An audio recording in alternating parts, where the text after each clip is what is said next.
the MLW Radio Network.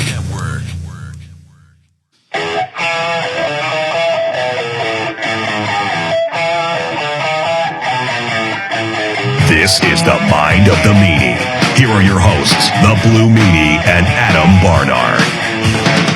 Peace, world, and welcome everybody to the Mind of the Meanie, your weekly peek into the world according to former WWE superstar and ECW original, the Blue Meanie. We'll cover wrestling, music, movies, sports, and lots of useless knowledge, all contained in the Mind of the Meanie. I'm your tour guide, Adam Barnard, and he is the Blue Meanie. Meanie, what's on your mind?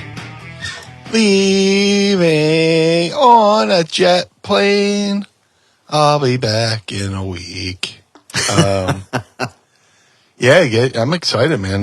Going to Ireland in a couple days. Awesome, man. For a big 5-0 birthday trip. Looking forward to it. Yeah, you always get that traveler's anxiety, but things I'm looking forward to is, it's a direct flight, straight Philly to Ireland or to Dublin or whatever, and hit the ground running. Got a couple tours. Going to have some fun, but I'm in the mood for it. I'm looking forward to it. It's going to be a nice mind erasing weekend. It just goes to a place I've never been, other than just layovers. Right. And I'm looking to have a blast. But Low Inside Baseball is May 12th. We're recording at 7:21 p.m. This drops Monday, right before a couple days before my birthday. So we leave the day before. It's weird, you leave at night and then land in the morning, but it's going to be fun. I'm looking forward to it, and it's going to be cool just to have a trip where it's not like a wrestling gig where you have to worry about a match, and not that that's a bad thing. Right. When I go to wrestle, I always worry about doing good. Yeah, but just to have a trip, just to be a civilian. I'm really looking forward to it. It sounds like it's going to be a good time. Now, you've never, just make sure I understand that. You've only been to Ireland for layovers before, right? You've never actually gone and explored or anything like that? No, I just, just like anytime I've flown to London, there's always like a layover in Dublin. Mm-hmm. And then, that's it. I've seen the airport. I've seen the country landing into the airport, but, never set foot on soil, so to speak. So, it's kind of cool too, because, like a year or two ago, we did my ancestry, and, so I always knew there was part of me that was Irish, but, to find out I'm like 32% Irish, and, looking into that and seeing, or I'm not going to any place where I got the international thing too. My family's from the western side, I think, off the top of my head. But we're going, we're landing, we're doing the first day we're going to do a rural pub tour, and then 2 days later we're doing the Game of Thrones tour, which I'm really excited about too. Sick, man. Yeah, we go it's like a 9-hour tour. Drive from Dublin all the way up to Northern Ireland, and get to walk through forests and see castles and shit like that. So I'm excited. That sounds amazing. Now, are you gonna go? Are you gonna go to the Blarney Stone? Isn't that the big thing that's out there? Somebody here in the Pod Squad. By the way, shout out to the Pod Squad who's here joining us this evening. I've been told not to kiss it. That's what I was going to ask. Are you going to go and kiss the Blarney Stone? It hasn't crossed my mind, but who knows? We have 2 days where there's nothing planned, which is awesome. Just go out and walk. Now, I'm looking at the Blarney Stone. It's here. It's a block of Carboniferous limestone built into the battlements of the Blarney Castle in Blarney, which is about 5 miles from Cork, Ireland. It saying kissing the stone endows the kisser with the gift of the gab, which means you will become eloquent or get skilled with flattery. So I think we're both pretty good there in those departments. But yeah, I guess post-pandemic, I'm not sure how excited I would be about putting my lips on something that a bunch of people have already put their lips on, you know? Yeah. So, not my bag, bro. But yeah, so many jokes. So many jokes. It's what we do here. We joke around. We have a good time. Everybody has fun. And then, we head off for the day after an hour. But I've done worse at the Travelodge. Listen, I've had my own nights at Whiskey Tango. We've gone there, and we don't have to do that again. But yes, we have a lot of wrestling news to talk about. Again, as a programming note at the top of the show, we will not be doing an Ask Meanie at the end of this episode. It's just going to be the two of us talking through this. Next week is going to be another full Ask Meanie. It's Ask Meanie Anything 10 coming up, so make sure you mark your calendars for that show. But I wanted to start at the top, talking about our dear friend Uncle Dave, whose ratings came out today for WWE Backlash. I don't know if you had a chance to watch the program, but I wanted to pick your brain. Yeah. Specifically on Blue Meanie trained performer, superstar Damian Priest in a huge match, the co-main event with international sensation Bad Bunny. I wanted to get your thoughts on the match, and then we can talk about Uncle Dave's rating on it. Well, first of all, Backlash as an event was fucking amazing. It was really good, really well done. Just for like any pay-per-view, I recall like just the crowd. It felt like one of those Raw after WrestleManias kind of thing. The crowd was amazing. The matches were good. And it was just a great, and like the drone shots they were utilizing were really, really cool. Top to bottom, not a bad match on the card. Only critique, Bunny must pose, pal. Is that the name of the episode, brother? Yeah. I think the Bunny match should have went last. Yes. And the whole time I was hoping there would be a spot where Damian would throw Bunny into the steps, so we did get the old Eddie Murphy, Bunny fell down the steps, Bunny fell down the steps. From Eddie Murphy Delirious. Yep. But c'est la vie. It is what it is. If I was thinking, I should have just said, sent a message, hey man, throw him down the steps so they, so Corey Graves could go, Bunny fell down the steps. When you're with Benito, do me a favor. Just, toss him down the stairs kind of lightly. You don't want to fuck him up. But oh, yeah. Yeah. Dude, I loved the event. It was great. I even, I watched it live, and then I went and watched it again. Yeah. And that's, for me to go back and watch an event a second time, like the next day, is rare. But like when there's like an atmosphere and a mood, a really good mood on a show, I really went. I wanted to watch it again, which is, for me, is pretty rare. Honestly, man, I can say too, I can't remember the last time I had that much fun watching a pay-per-view. Excuse me, premium live event, pal.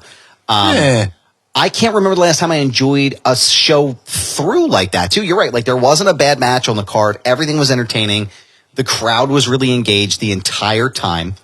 And I don't know, man. There was just something really great about it. But I do agree. I think in hindsight, there was no way for anybody to be any bigger than that Bad Bunny match. I mean, the moment, like, it gives me goosebumps when I think about it. I think about that entire arena singing Bad Bunny's song, Chambea, as he's walking out. Like, that is just like, I mean, like we talked about before, like Bully Ray, friend of the show, has talked about, like, when you come out to a huge pop and you almost get disoriented in some ways because it's like the noise is just so loud that you don't even, like, and I've never experienced that. I'm sure you have, but like you get to he explains, he's like, you just don't even know where you are and you like kind of black out. Imagine being Bad Bunny in that moment, trying to like remember, like, oh shit, okay, I got to walk to the but I think what helps him though is the fact that he's a performer, like he does this stuff day in and day out, like on stage. And, but yeah, that was an unbelievable match. Carlito showed up. Savio Vega was there. The LWO was involved. Which, shout out to the LWO. They're fucking over as shit, which is amazing. I love that they resurrected that gimmick. The fucking pop for Carlito was fucking amazing. Yeah, dude. Like, I watched some fan recorded footage from the crowd. It's just the opening note to his song, and people just lost their fucking mind. Yeah. It was awesome. Like, I actually tweeted, I was like, more events, more TV events in Puerto Rico, please. Because it was just so, and it was great to see Savio too. I love Savio. I've worked with him in MLW as an agent and in ring, and he's such a great guy, such a good guy. And to see him get some shine in 2023 on the WWE event, really cool to see. Great to see. Carlito looks amazing. Yeah, dude. But the whole thing with Ray and the LWO was so cool. Yeah, so cool. And too, like Savio came out to the Los Barricos song too, which was just like super fucking cool. I met Savio at some of the one of the MLW events I was at. Just like an incredibly nice guy, very welcoming. Hey kid, how you doing? Like just a super cool dude. And I was happy to see that take place as well. But I think too, people sometimes don't understand like how big some of these events are in certain cultures. One of my colleagues at my shoot job, Eddie, he's Puerto Rican. And his family was watching this Bad Bunny because Bad Bunny he transcends everything, right? And they had heard that he was going to be on the show. So he's like, dog, like not only are me and my son and my girlfriend watching the show, but like my grandparents are watching the shows and my aunt and uncle are watching the shows. And we called Luis from work too, and he didn't know it was on. So now he and his family, and it's like, I guess you don't always realize how big these events are and how important they are in circles. And it was cool to see that sort of ricochet across the internet and ricochet amongst people in my own life, how much it meant to them to have that what's the word I'm looking for? That recognition and having a spot at the table. You know what I mean? Like being represented. Yeah. That's the word I'm looking for. The representation inside of wrestling. So that was a really cool moment too.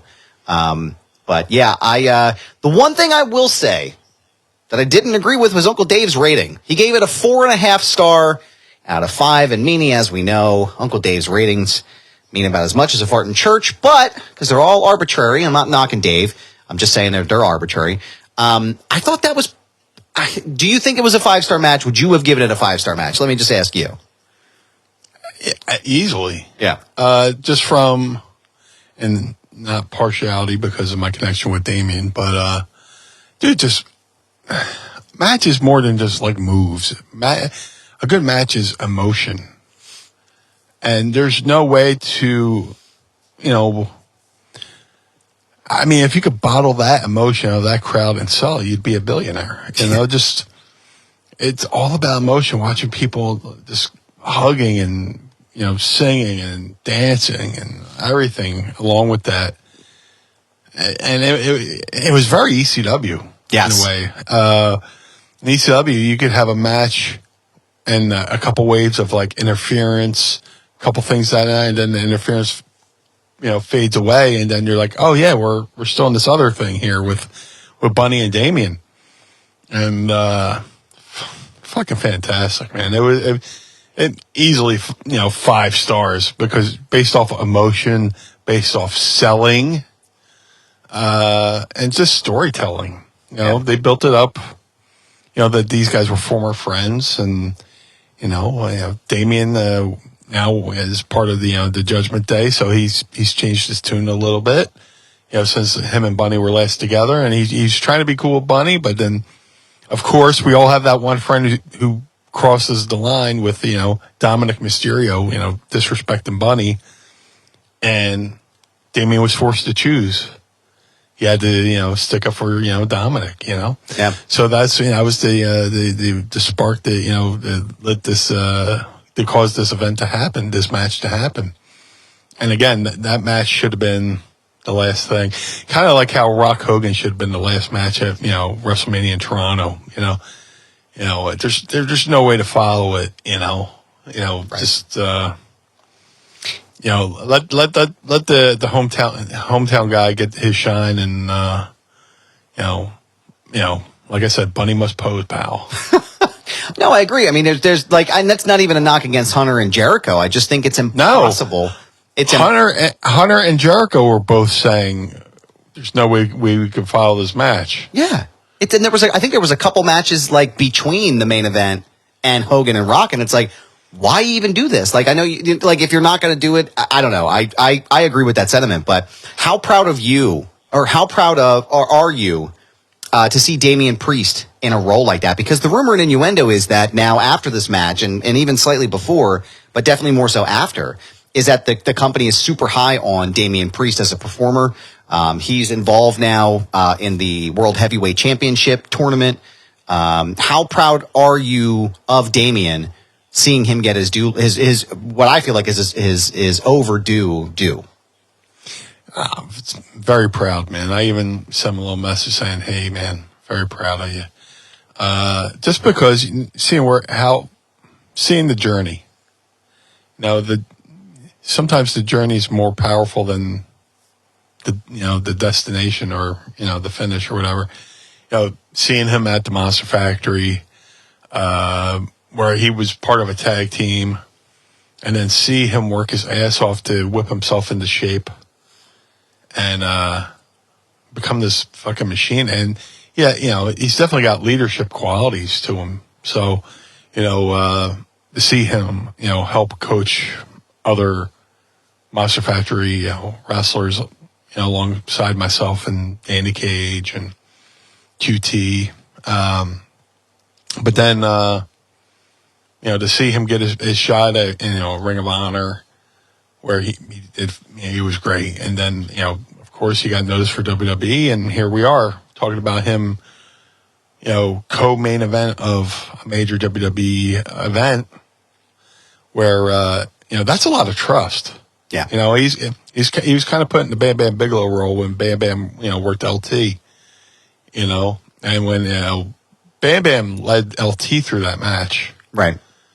He proved his worth in the eyes of the company. So for Damian to go in there unselfishly, put if you go back to WrestleMania 1, you think about like how much friction there was, friction there was between Piper, Orndorff, and Mr. T, this outsider coming in from Hollywood. He's going to come in and, do this, but then he gets to go back to Hollywood, and I got to stay here. I got to, defend myself, defend my own legacy here. Back in the day, that would have been a point of contention where, you have to worry about them, not taking Mr. T out and right, ruining the main event of the first WrestleMania.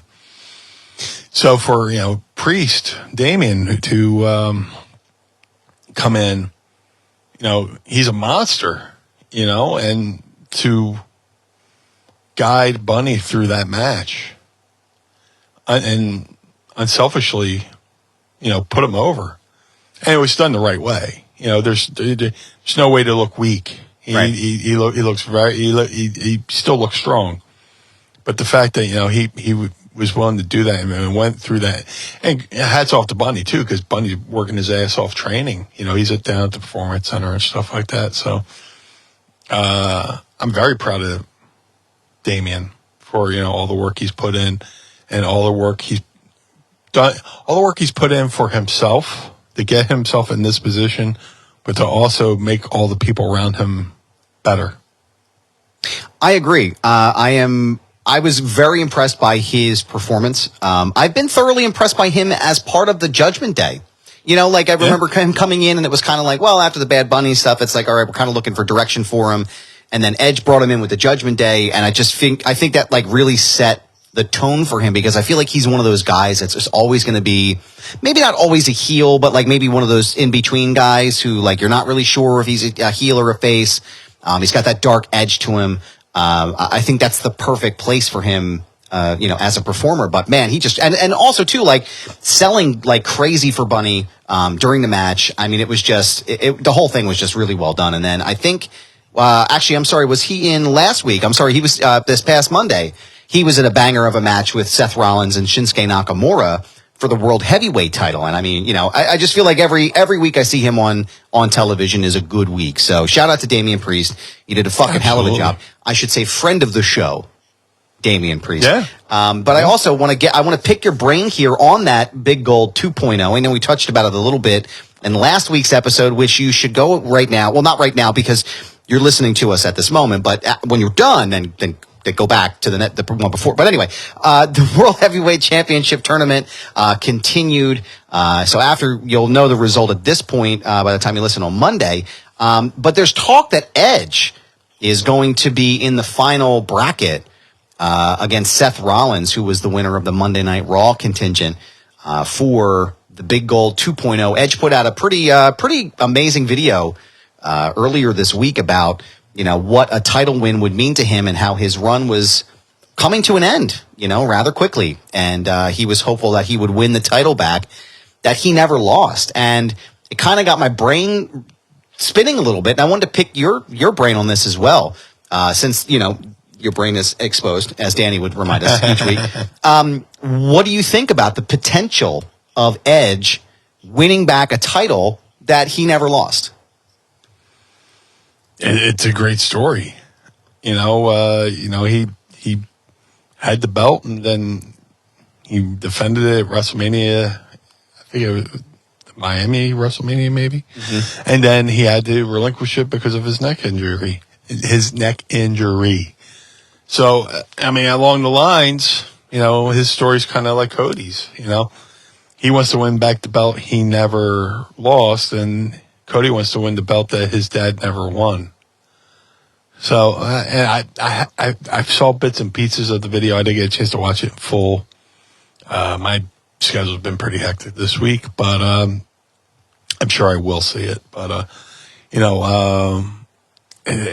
it makes that belt seem just that much more important, you know, that somebody as credible and legendary, you know, a current Hall of Famer who's still performing in Edge, you know, going for a title, it makes that belt seem more important than it already was. It's important now, but now it's even more important. You know, Cody wants it. Edge wants it. It gives, you know, a little bit more sense of urgency. You know, not that they weren't, you know, if you get in the wrestling business, you want to win the world heavyweight title, you know, that should be the goal.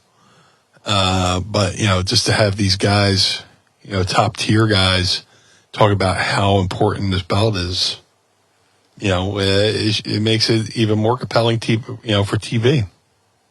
Well, right. I mean, and also too tonight, like, well, we're recording this on Friday night, and shortly during this recording, the first match is going to be two current Hall of Famers and a future Hall of Famer, probably first ballot. You have AJ Styles, you have Edge, and you have Rey Mysterio that are going to be in a triple threat for the first time ever. Talk about a match that you're going to rewind like pretty much immediately. Like, that is just to be watching the three of these guys still wrestling at an elite level in 2023. I never thought we would be talking about Edge wrestling right now in 2023, and I think it's just I agree with that analysis completely. I think it adds that extra layer of importance onto a belt that people are already kind of shitting on unnecessarily. Yeah, and I think that and I'll get your take on this as well too. I think the way that creative removed Cody from the mix, I was like, thank God. Because that was one thing I didn't want to have derail Cody's movement, you know, back to Roman, was through this belt. Not that it would necessarily be a bad thing, but I don't think it would add or elevate anything to his story outside of what he's doing with Brock. And then realizing that they were I didn't realize at first, but they're planting the seeds with Edge going to the final. I mean, it's just like, now you're talking about taking a totally different direction with the belt completely, and it's going to be totally separated. So do you think that is why they're kind of doing that now? It's funny you said, you know, everybody's, you know, shitting on this belt. I remember when they first unveiled the Universal belt, how people shit on that, and now it's probably one of the most prestigious belts, you know, that's around Roman's waist. Yes. So wrestling is very cyclical, you know, the second verse, same as the first, you know, kind of thing, you know, just this selective outrage, fake outrage. Oh my God, I don't even know what it's about. So a couple years from now, they'll be like, oh, this is awesome. You know. They'll be throwing it back on Twitter like, hey, remember when Edge and Seth Rollins were in Saudi Arabia for the match? And blah, blah, blah, this fucking 6-star banger. Like, yeah. Hey, also, Meanie, I meant to ask you, do you remember when Gunther was Walter? Do you remember? I can't remember what regular air smells like. Indeed, I do. Yeah. So that's me just taking a piss out of the fans a little bit. I love them, but they could be as Brian Daniel would say, fickle. I was just going to say that. Fickle. Fickle bunch. But what was the question again? Oh, I just wanted to, I was just saying about how Edge being a part of this is sort of taking it in a new and very exciting direction, because now it's like, you're right, it took the venom and the piss out of the fans who were bitching about it, which it seems like it's always the same contingent of people who have something negative to say about anything creative in WWE as it is. But it's also like, okay, cool. Now we get the opportunity to see a Hall of Famer who had a fucking career-ending neck injury, who never lost this title, potentially going back and fighting in a country that, they're like in an overseas country that's going to have millions of people watch. I don't know. There's just something really cool and special about that. Yeah. Like I said, having Edge come out and say, hey, I never lost the belt. I want it back, It makes it seem that much more important. Yeah. And I feel like that's, again, I feel like if I were a betting man, I would feel like that's where my money's going to go tonight, because, outside of AJ, Rey Mysterio, Austin Theory, Lashley, and Sheamus are the other competitors in the match. I don't know if I see any of them having a compelling story to elevate this title to the next level. And of course, there's people that are like, oh, well, they're giving it to a legend and this, that, and the other, and blah, blah, blah, blah. But it's like, there's an actual physical story here, right? Like, it's not like, and I'm not knocking him at all, but it's not like Goldberg coming in to beat the Fiend at Saudi Arabia, right? Like, it's a different conversation and context completely. So, I'm excited to see where this goes, and it'll be fun. We will actually come back for our next episode, after Night of Champions. So we will be able to discuss that in more, better and greater detail, as we get there. But, it's gonna be exciting. Looking forward to that event. What did you think of how do you feel right now about Cody and Brock? How are you feeling about that matchup? It was a great match. It was a compelling match. I'm still waiting for the moment where Brock goes, hey, this was just a test to help toughen you up for Roman. I see people criticizing, we haven't found out why Brock turned on Cody. Well, maybe, wait for it to play out. Cody gets the, what I call the Bret Hart, Roddy Piper WrestleMania in Indianapolis finish, where somebody's got a hold and he, rolls him over, gets a quick 3, 1, 2, 3, scoots out. And that's kind of why I wish, Bunny would have went last, but Cody Brock was great. It's just I think they're probably going to do another rematch where maybe this is kind of just like I said, Brock has been deemed that he'll never face Roman Reigns ever again or get a shot at Roman Reigns' belt. Well, if I can't get to you, I'm going to make sure somebody else can. Helps take this guy down, yeah. Yeah, so I think, I think it's just another layer to long-term storytelling, which people have been longing for a long time, and now that it's here, they're like, all right, hurry up, give us the results now. I'm all down for the long-term storytelling with Brock and Cody, to where it's like how you set up a spot in a match where you set up the table and then something happens, you guys fuck off for a little bit, and then you go back to the spot you initially tried to set up, where Cody and Roman have had this fucking thing. Okay, they had their match at WrestleMania. Paul, has made his clear that he's not going to have a rematch at this, that, and the other, events. So he fucks off with Brock for a little bit, and they're going to have this little storyline on the side. And eventually it's going to, like a side road. And eventually they'll come back. It'll turn back to Cody versus Roman again. It's one of those things, just when you thought you forgot about Cody versus Roman, we're here to remind you it's still a thing. Right. And again, Roman said it at the press conference after WrestleMania. Like, we're not making fucking McDonald's hamburgers here. We're making filet mignon. We're making like... He said we're only in the second inning. Yeah, he's like, we just got started. Like, and that's, I think, if I were a betting man, and I know we've talked about it a little bit here too, but like, I know like the idea of the goalpost is kind of like moved to SummerSlam now. I wouldn't be surprised at all to see roadblocks continue to hit Cody until we got to WrestleMania in Philadelphia. I wouldn't be surprised. And because now they have this extra belt, so Cody can officially just focus on figuring out how he's going to get back at Roman. Maybe he'll get the Money in the Bank and he'll hold on to that for a while. But I don't know. I'm starting to feel excited about this again. I think he's going to get the shit kicked out of him in Saudi Arabia by Brock. I think Brock's going to beat the piss out of him because, there's no way you can end a match like that with a roll up on Brock and expect him to just walk away clean. I also wouldn't be surprised to see Cody get blood in this one as well. They let Brock bleed. Well, I almost want to say that was a fucking hard way. For sure, it was a hard way. Oh, absolutely. Because I watched it, and my trained eye couldn't fucking detect anything.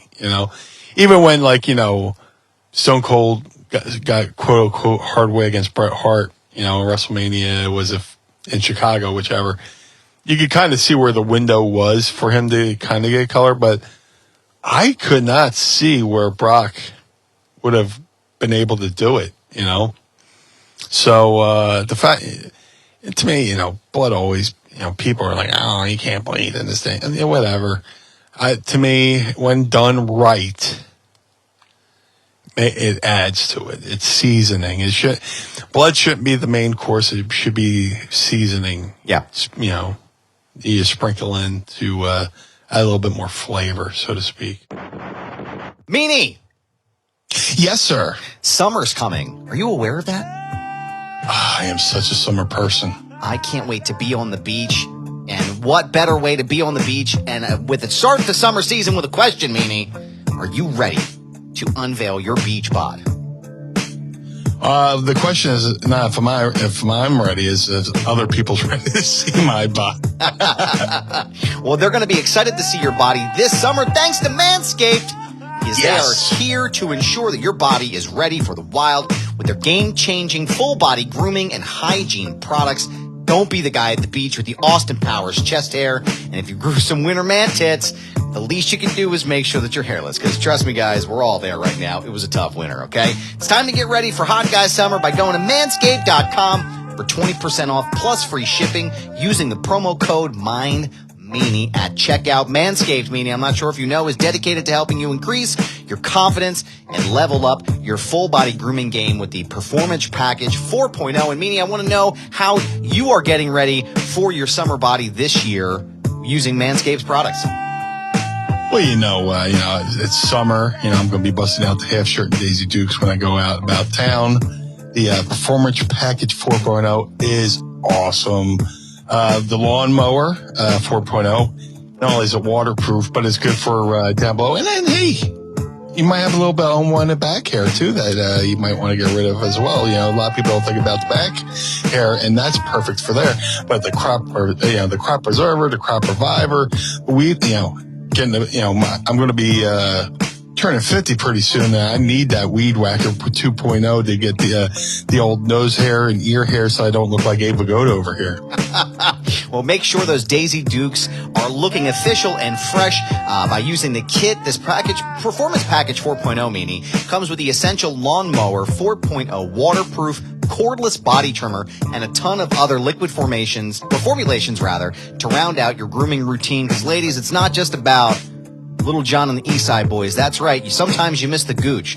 And you got to get up in there with the Gooch and the Lawnmower 4.0. Whether you're trimming your chest or your treasure chest in your pants, this is the best trimmer on the market. I love these reads. Their trimmer features a ceramic blade designed to cut hair on loose skin and reduce grooming accidents thanks to their advanced skin-safe technology. You can even trim an arrow pointing to the promised land if you're bald enough. Inside the performance package, you'll find the Manscaped Crop Preserver Ball Deodorant and the Crop Reviver Ball Toner, an anti-chafing ball deodorant and moisturizer, because we know how painful it can be when you're wearing your bathing suit, or if in Meanie's case, you're wearing them Daisy Dukes out there at the beach, you're going to get a little chafing. And just like he said, no one likes that nose hair sticking out of your face. The package also comes with the Weed Whacker 2.0. You'll also get 2 free gifts. The Shed Travel Bag, which is a $39 value add, and the patented high-performance reduced chafing Manscaped boxers. And if you're wearing sandals, no need to fret, Meanie, because you'll get the Manscaped Shears 2.0 nail kit. Top to bottom, you're going to look fresh as hell. Since zero AD, thanks to Manscaped's products, having the right tools for the job is essential. Do yourself a favor and always use the right tools for the job. So go to manscaped.com right now and save 20% off plus free shipping by using the promo code MINDMeanie. That's manscaped.com for 20% off plus free shipping by using the code MINDMeanie. Your balls will thank you. Meanie, I want to thank you, and I want to thank Manscaped for sponsoring the program. Thank you.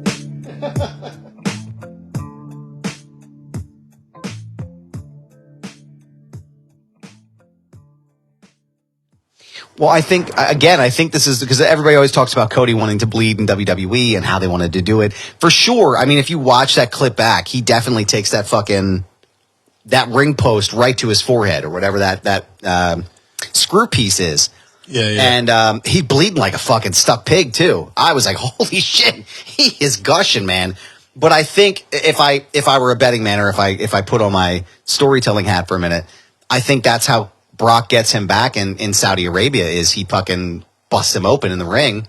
Maybe not the hard way, but like giving him an opportunity to gig himself, and just pummels the shit out of him. I think that's how they get there. But I thought it was funny when they replayed it on Raw. They put it in black and white so you couldn't see the blood.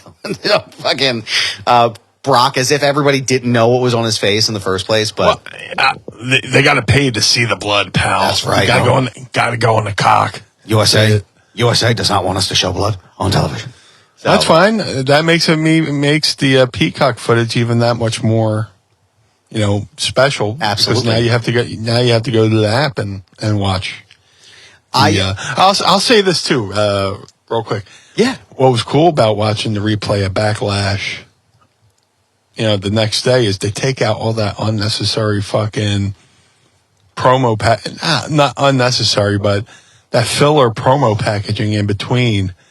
Because I guess, if you're on a certain tier and they add commercials, they have to fucking fill it with something. Mm-hmm. You go to watch it the next day on the app, and all that stuff's removed. That's right. I was like, oh, man, this is even better. That's right. No, they replay all the stuff they showed on the fucking pre-show. I'm like, come on, man. I already watched these promos 4 times. It's like watching the Super Bowl anymore when you watch like WrestleMania or one of the big 4. It's like, Jesus Christ, 6 hours of fucking pre-show shit. Yeah. Ain't nobody got time for this. So, one of the other big turns that happened this week was on AEW, flipping the station for a minute. Don Callis turned heel on an unsuspecting Kenneth Omega and gouged him in the head. I caught that this week in his match against Jon Moxley, and it appears as he's aligned himself with the Blackpool Combat Club. I was curious if you had any thoughts on the Callis turn. I was not aware of it until you just said it, but kind of makes sense. Kenny's kind of a baby face, and Don's always that, like, he's always kind of like that smarmy heel. Kind of, I can never see Don not being a heel. Right. And with Kenny being over, Kenny's always kind of been like a baby face, even though when he was trying to be a heel, he was still getting pops, so. Right. It didn't make sense. Kenny doesn't need a manager. He doesn't need somebody on his side. He's already got charisma. It might not be everybody's, flavor of charisma, but he has a charisma, and he's better on his own. You know, he didn't need Don Callis to be with him. I get why they had, because, you know, being fellow Winnipeggers, but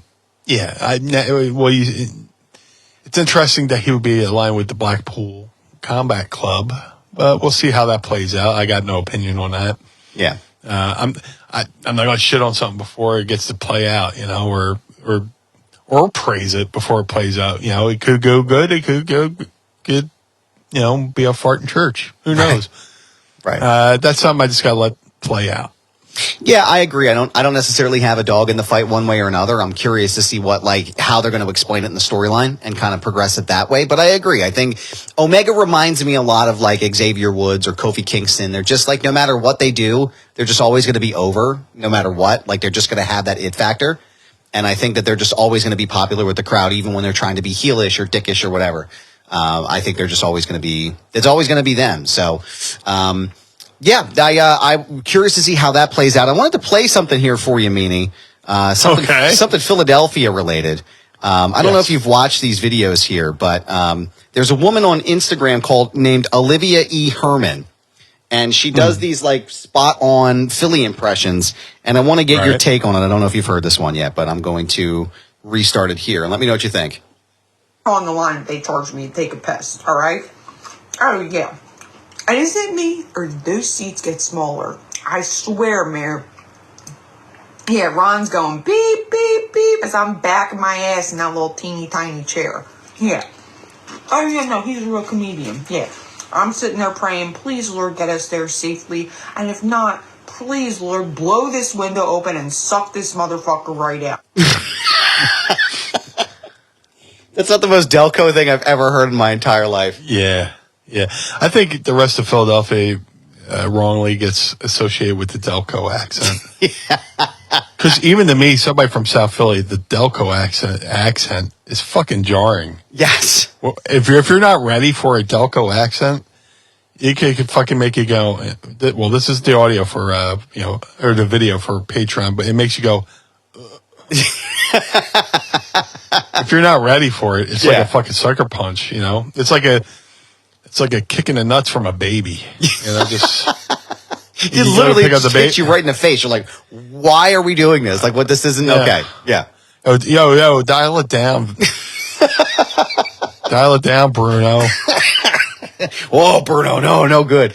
She's been killing it on there. She had a whole bunch of videos around Easter, and I'd like dying. Like the fact that not only were they done, like the regional dialect, the accent is incredibly difficult to do. Like it's not easy to impersonate someone from Delco or from South Philly.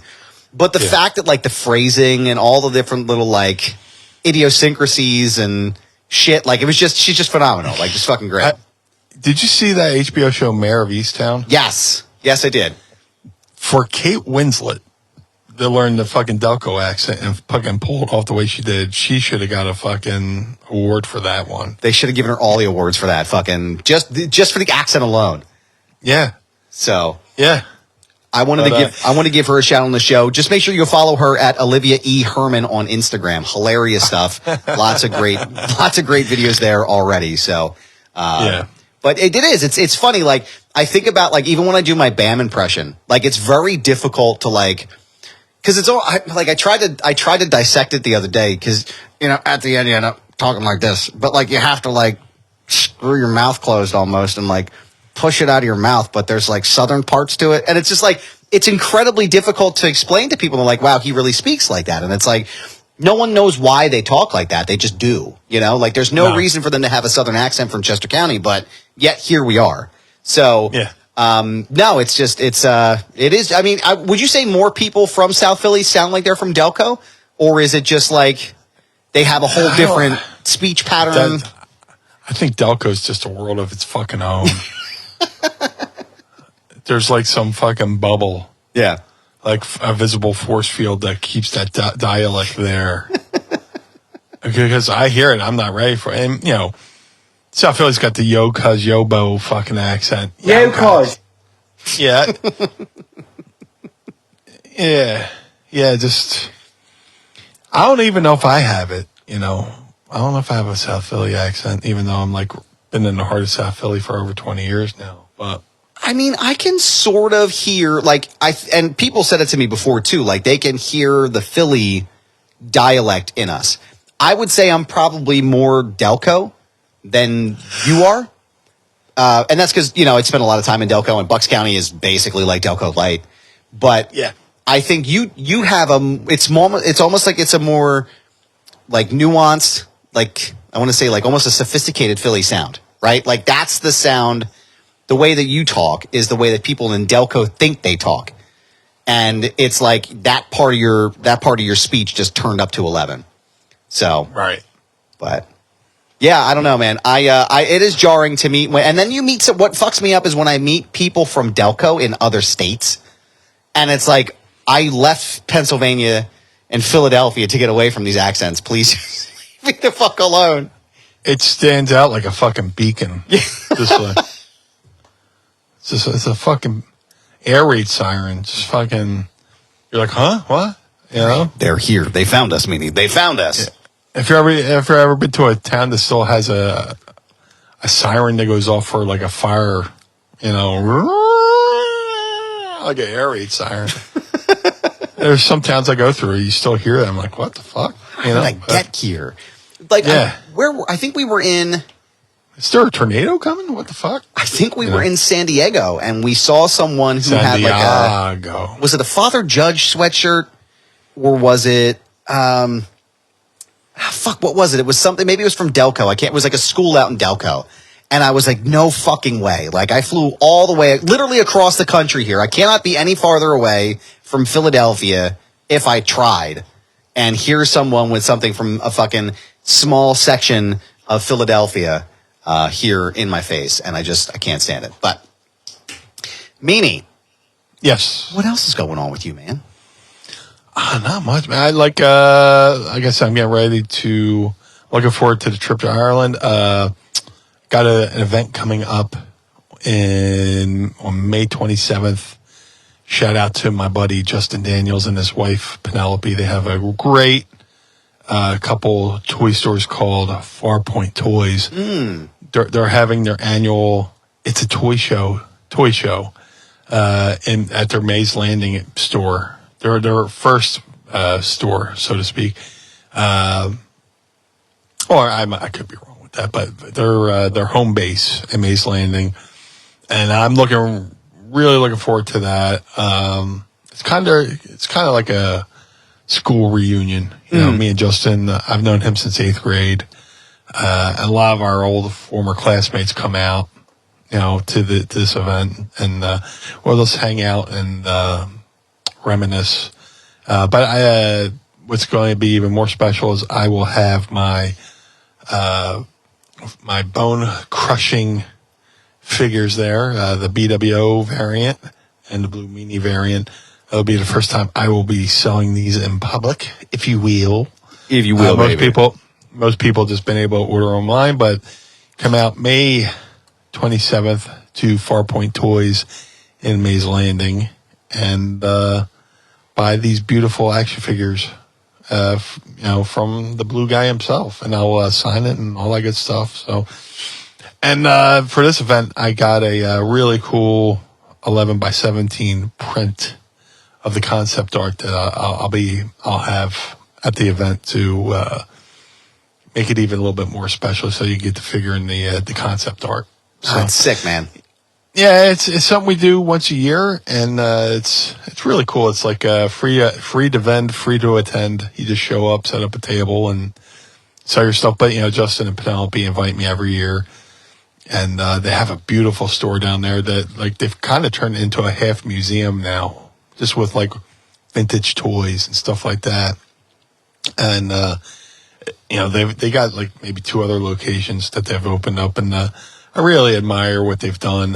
If you want to see more about them, go on Amazon Prime and look up the show, A Toy Store Near You, where they documented, these different toy stores that, tried to survive during the pandemic. And Farpoint Toys were featured on that show. So if you go to Amazon Prime, look up a toy store near you and check out the episode of Farpoint Toys. That's my buddy Justin. We met in 8th grade. He was kind of like a nerd. And I turned him into a metalhead. And, he started playing guitar. Like, I had a guitar and I could not play, and he borrowed it and never gave it back and learned how to play guitar. And he's been playing, he's been playing metal, and playing guitar. And now he's, gone and turned a passion into a business with the Farpoint Toys. He's always been involved with that. But, like, me and him have fucking stories, going back to our childhood, great stuff, great people. And I'm really looking forward to it, this coming up on May 27th. And me and him, like, could have been, like, if you looked at us when we were kids, we looked like a tag team. He's just a big, mean looking dude with he's got the big Bruiser Brody beard and long hair, and I had the Bobby Eaton mullet, so we definitely could have been a tag team back in the day. That's awesome, man. Yeah, those events, I know my buddy Paul Brown usually talks about going out to them as well. He has a great time, so don't forget to check them out. We'll link it inside of the show notes, and we will also share it to our Twitter feed as well. Quick thing I wanted to mention before we wrap up the show, friend of the show and one of the members of the Ad-Free Shows team, Joshua Odom, passed away pretty suddenly earlier this week. Yeah. Tragic. I'd never actually gotten to really interface with him. I know he edited my shows when I was doing the Wrestling Hour on Premier Streaming Network, and always had positive stuff to say. But there's been a big outpouring about the guy. Just from all accounts, just seemed like a wonderful guy, family man, and just passionate about wrestling and what he did. Obviously we want to send our condolences to his family, and he leaves behind a wife and 2 small children. So, we shared the link on our Twitter page, and we'll put it up on our Facebook page. They have a GoFundMe set up for him right now. And if you are able to donate, please, and we'll put it in the show notes as well, for this week and next week's show. If you have the means to donate, please think about doing so. If not, please share, so that others may. And we just wanted to just give our condolences to the family and friends of Joshua Odom. Really sad stuff, but no donation is too small either. Even if it's $5, even if you feel, I can only give like $5. Give $5, give it anonymously. It doesn't matter. Anything you can donate can help. And if you can't donate, please share the link. Yeah, absolutely.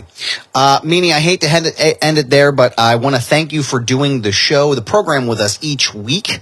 Actually, quick question. I'm going to go back into the pod squad here real fast. Travis wanted to know, obviously because we're doing Ask Meanie next week, but he had a question about the Blackpool Combat Club. He said, without William Regal being there, doesn't that group still being called that seem a little bit goofy? It seems a little off.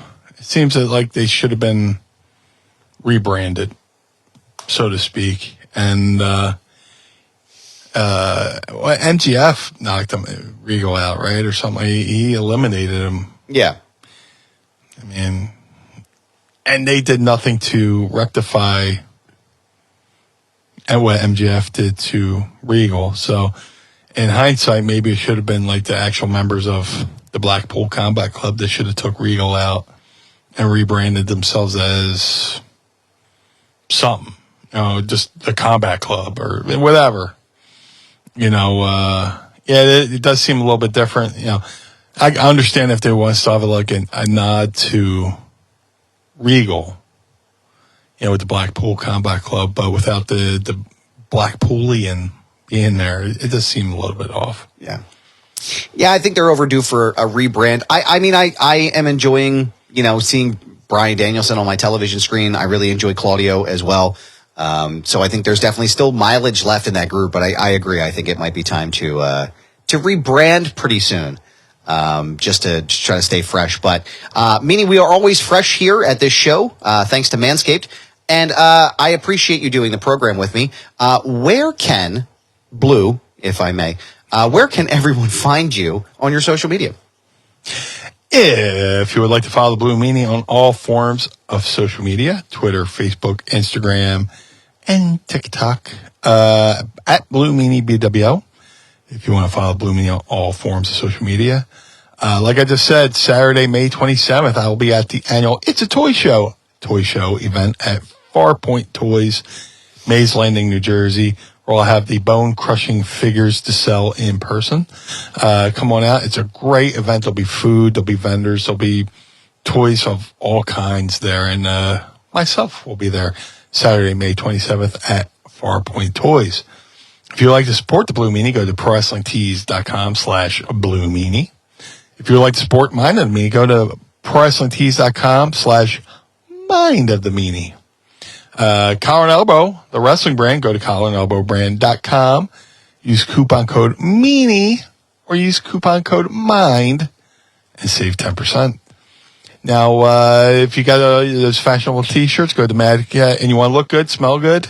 And if you're a bearded fellow like myself, go to madcatbeardcare.com and get the Blue Spruce Beard Oil and Balm. Shout out to my boy Josh Thornton over there doing a great job. All the proceeds go to taking care of the feral cats. He rounds them up, takes them to the vet, has them, releases them back, feeling better than ever.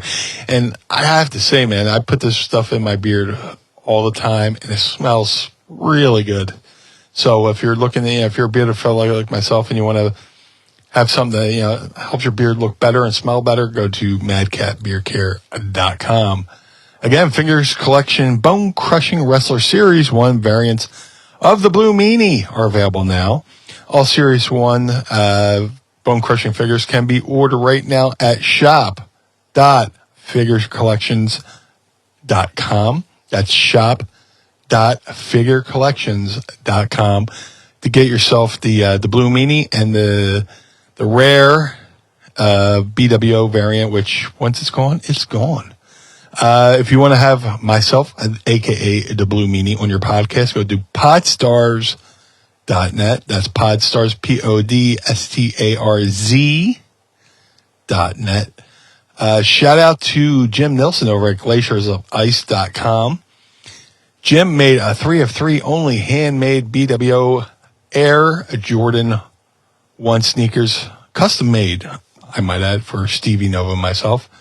Each pair of these beautiful custom sneakers takes Jim about 50 hours per pair. If you want to see all these awesome shoes, he recently did Rey Mysterio shoes that he wore at Backlash. I have a mask that Rey Mysterio used to wear. He took it apart and made a pair of great looking Air Jordan 1s. If you want to see him make these shoes, go to follow Jim on all forms of social media at GOI Kicks. That's GOI Kicks. Cameo.com/Blue Meanie BWO for birthdays, holidays, and well wishes.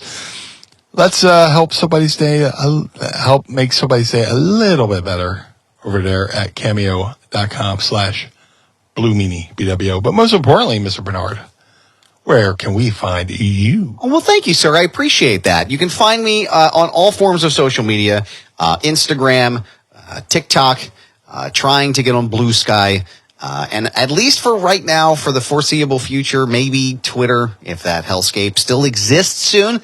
You can find me at This Is Goober. Yes, it's my handle. No, I'm not changing it. It is a brand pal. You can go there. You can also listen to my other show, Foundation Radio, by going to foundationradio.net and checking out episodes in the archive there. Don't forget to go to brothersgaddor.com right now and pick up an official, licensed Adam Barnard Wrestle Buddy. Meaning, I'll have you know, they are 70% sold out. Which is absolutely unbelievable. There's only 25 made in existence, and once they're gone, friends, they are gone for good. They will never be made again. So go to Brothers Gaddor right now if you want to pick one up here, because you're running out of time. And you can also pick up an official Mind of the Meanie 2-pack with myself and the Bluest Meanie together. Great gifts. And you can beat the shit out of me if you'd like to. Have a ball. Go to the FeinbergMethod.com right now and sign up for your new mental and physical wellness program. Use promo code Goober and save up to 20% off of your entire purchase. Brad Feinberg is out here killing it right now. Really big plans in the progress right now. He is the official trainer of Imagine Dragons lead singer Dan Reynolds. He's also done work with Steve Aoki and another big name. I'm not allowed to tell you yet, but I will when I'm allowed to. But go ahead and check it out at thefeinbergmethod.com. ProWrestlingTees.com/Foundation Radio. Pick up a shirt and support the show there. ProWrestlingTees.com/Mind of the Meanie. Pick up a shirt and support us and keep the lights on at Casa DeMeanie and the Barnard Home for Wayward and Troubled Youth. Patreon.com/Mind of the Meanie. Become a patron, tier starting at just $10. You get to watch us early and ad-free with seltzer and not the cheap shit from the vending machine down the hall, the good stuff, friends. So go there and sign up today. We want to thank Manscaped for sponsoring the program this week, and also the sponsors you heard at the beginning and the end of the program. Meanie, I want to thank you for doing the show each and every week. I appreciate it. And the Pod Squad, we love you all so much. And we will see you again next week for Ask Meanie Anything 10 for the Blue Meanie. I am Adam Barnard. Join us again each and every week as we take a trip to the mind. Blue World Order. The Meanie. Peace. Blue World Order. This episode of Mind of the Meanie is hosted and executively produced by the Blue Meanie and Adam Barnard. It was mixed and engineered by Carl Pinnell. Additional narration is provided by the executive voice, Sam Krebs. Our intro music was performed by the Swamp Candles. Our outro music was performed by Chikara. Additional musical accompaniment is produced by Enrichment. Follow us on Instagram and Twitter at Mind of the Meanie and become our patron on Patreon by going to patreon.com/Mind of the Meanie. Find our entire show archive at mindofthemeanie.com. This has been a Butts Carlton media production in conjunction with the MLW Radio Network. Butts Carlton, proprietor. Blue World Order. Dad, why is Blue Meanie's brain out? The world of MLW Radio never stops.